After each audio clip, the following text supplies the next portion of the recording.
أكيد يسوع فاهم مين الست دي وإيه نوعها. Isn't he a prophet?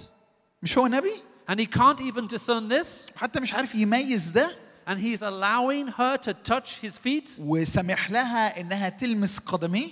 There must be something wrong. أكيد في حاجة غلط. And he asked this question in his head. هو بيتساءل ده في فكره. Jesus then answers the question he's thinking in his head. يسوع بيجاوب على السؤال اللي سمعان بيتفكر فيه في عقله. Now this should make Simon something. This should make Simon the Pharisee think something. المفروض ده يعني يخلي سمعان يفكر. Simon the Pharisee is criticizing Jesus for not discerning who the woman is.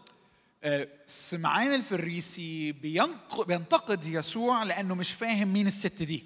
But now Jesus is answering a question he only thought in his head. لكن يسوع بيجاوب على سؤال سمعان فكر فيه بس في دماغه. How does Jesus know what he's thinking? إزاي يسوع عارف هو بيفكر في إيه؟ It's terrifying to meet someone who knows what you're thinking without even speaking it. حاجة مرعبة إنك تقابل شخص بيقدر يعرف اللي أنت بتفكر فيه حتى من غير ما تقوله. This is why some husbands are scared of their wives. وده السبب اللي بيخلي أزواج كتير قوي يترعبوا من مراتاتهم. They know what you're thinking even without speaking something. عارفين أنت بتفكر في إيه من غير ما تقوله. Sometimes I'm lying in bed. ساعتها بقى نايم في السرير. My wife is facing away from me. ومراتي بصة الناحية التانية. She's not even looking at me. مش بصالي حتى. She says, "Stop thinking about all this stuff." وبتقولي بطل تفكر في كل الحاجات دي. How does she know I'm thinking? إزاي عارفة إن أنا بفكر؟ It's frightening. حاجة مخيفة. But how does Jesus know even what the question is?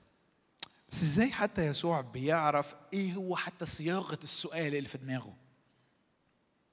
Who is able to discern the thoughts of a human heart? مين اللي يقدر يميز أفكار قلب الإنسان؟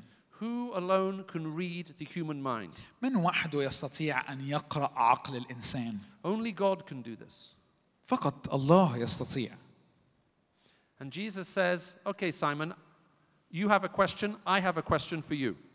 فيسوع بيقول لسمعان، سمعان أنت عندك سؤال، أنا كمان عندي سؤال ليك. So Simon says, "Okay, tell me something."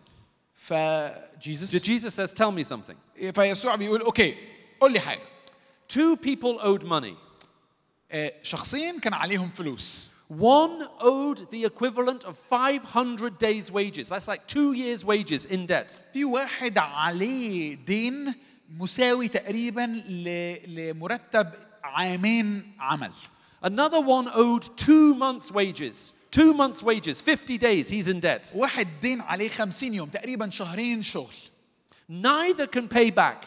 ولا واحد منهم يقدر يوفي الدين. And both of them are forgiven. والاثنين اتغفر ليهم. Who has more love? مين له حب أعظم؟